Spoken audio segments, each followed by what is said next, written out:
السلام علیکم محترم ملګرو. د مزګزار مخې ته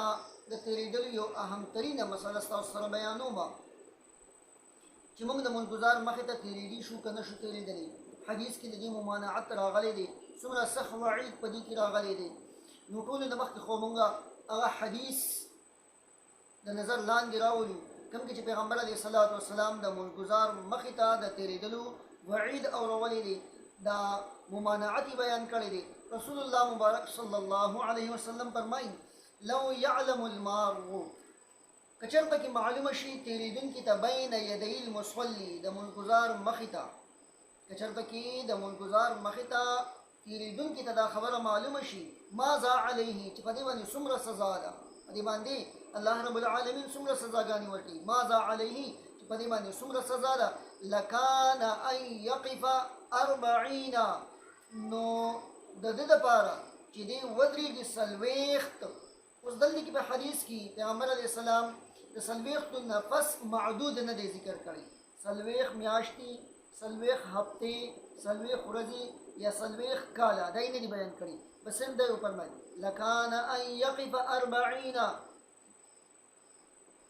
وی به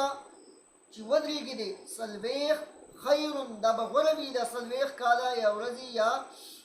میاشتې ودرېدل دا به غوره وي له د دې لپاره من ان یمر بین یدیه د دې نه چې دی د دغه مزګزار مخې ته تېر شي. نو اوس که دا څلوېښت ورځې وي که څلوېښت میاشتې وي نو پیغمبر علیه السلام وفرمیل دا ودرېدل د څلوېښت ورځې یا کلونه دا د دې لپاره ډېر زیات غوره دي د دې نه چې دی د مزګزار مخې ته تېر شي. بیا په دې کې محدثین فرمایي امام طحاوي رحمت الله علیه فرمایي چې د څلوېښتو نه مراد دلته کې څلوېښت کاله دي، ځکه دا هم ابو هريره رضی الله تعالی عنه حدیث مبارک دی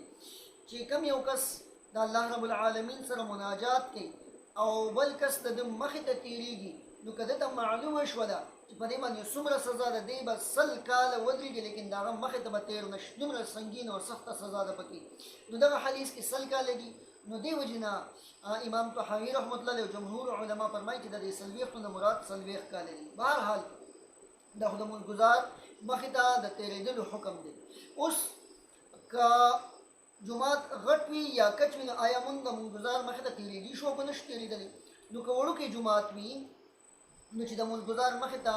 ستره نه وي لګېدلې، آړ نه وي لګېدلې نو قطعا نه شو تېرېدلی. ستره دا چې یو ګز شرعي وي چې هغه 18 انچ جوړېږي او په موټایۍ کې د یوې ګوتې د شهادت دا ګوته چې کومه ده چې دغه دومره دا موټا وي نو که دا لګېدلي نو بیا خیر دی که د مزګزار مخې ته تېرېدلی شي. او که دغه ستره نه وي نو که کور وي وړوکې یا کمره وي یا وړوکی جومات وي نو د مزګزار مخې ته قطعا نشو تېرېدلی، اگر چې د دیوال سره موږ جوخ لاړ شو خو نشو تېرېدلی. دا به د دغه حدیث لاندې په دغه وعید کې بیا موږ داخلېږو. او که غټ جومات وي یا کولاو میدان وي یا غټ کور وي نو بیا د مزګزار مخې ته دومره فاصله کې موږ تېرېدلی شو چې دا مزګزار خپل د سجدې ځای ته ګوري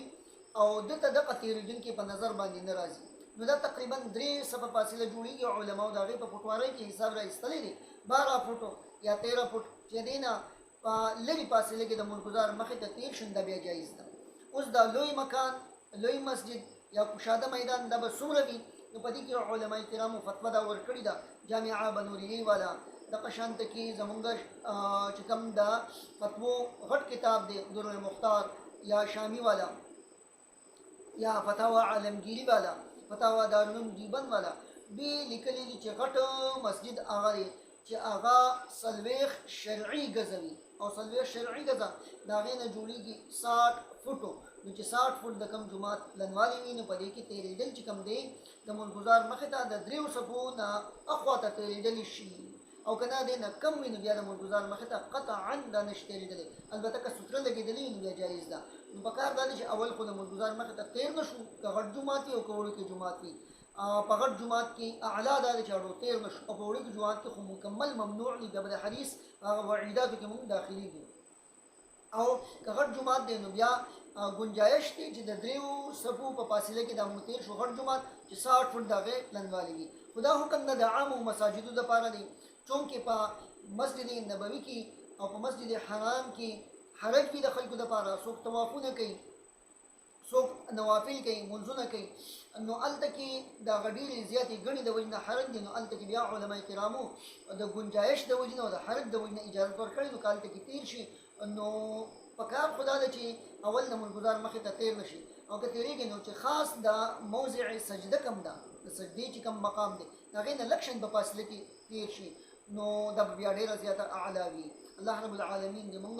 په شرعي مسایلو باندې پوه کړي ربنا تقبل منا انك انت السميع العليم